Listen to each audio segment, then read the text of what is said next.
O Brasil demorou anos para conectar a sua indústria, e eu sempre dou o exemplo de uma indústria que produz o ferro, para outra produzir o parafuso, para outra produzir uma máquina, e essa máquina é utilizada, por exemplo, num trator. Então tem desde a indústria que produz o ferro até a indústria que produz o trator. No momento que a Operação Lava Jato quebrou a Odebrecht, que comprava o trator, ela quebrou a indústria que produz o trator, então não tem mais por que produzir máquina, nem parafuso e nem o ferro. Então nós tivemos toda essa desconexão da indústria brasileira por causa da Operação Lava Jato. A Operação Lava Jato veio exatamente para isso. Agora, será que a gente vai conseguir criar de novo todas essas indústrias? E eu dei um exemplo de uma indústria que produz o ferro e o parafuso, mas a gente sabe que a cadeia produtiva para servir uma empresa grande igual a Odebrecht, que foi destruída pela Lava Jato, é uma coisa muito maior do que simplesmente isso. Será quantos anos o Brasil demoraria para colocar todas essas indústrias mais uma vez funcionando como uma engrenagem, todas conectadas?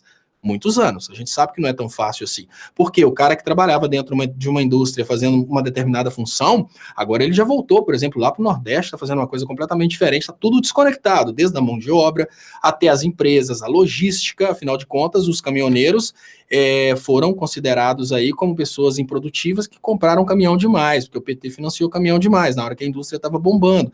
Muitas pessoas já não estão mais no ramo de transporte, muitas pessoas já não estão mais no ramo de metalurgia, no ramo de construção civil. Essas pessoas já voltaram, às vezes, para uma situação bem diferente da de antes. Esqueceram como trabalhavam. E como se não bastasse, será que as empresas que compravam do Brasil há 4 anos atrás e agora conseguiram um novo fornecedor para substituir o fornecimento brasileiro, será que elas estariam dispostas a deixar de comprar no novo fornecedor para voltar a comprar no Brasil, um país que simplesmente quebrou sua cadeia produtiva para vender o petróleo e prender políticos?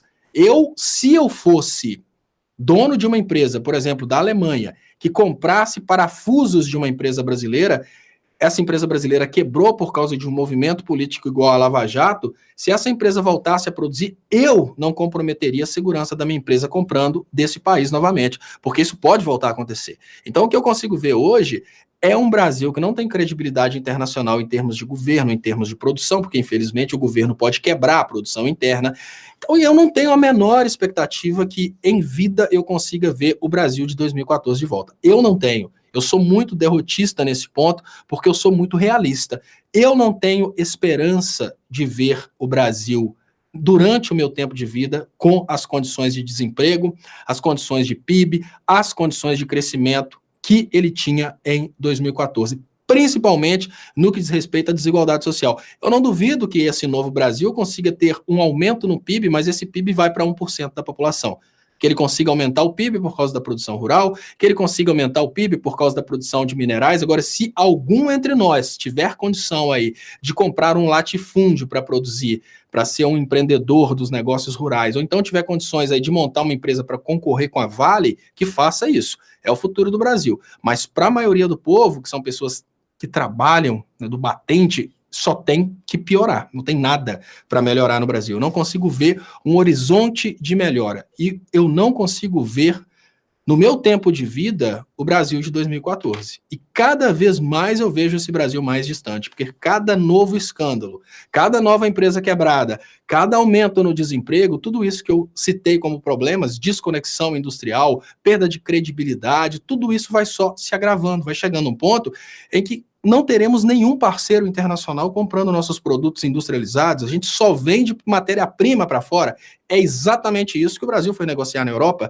Pergunta básica: qual que é a probabilidade da gente imaginar a qualidade de vida para um povo que simplesmente trabalha com plantação? Basta você comparar a vida de um camarada, de um engenheiro numa indústria brasileira com a vida de um senhor que trabalha de agricultor para o ruralista. O ruralista é rico, o agricultor não.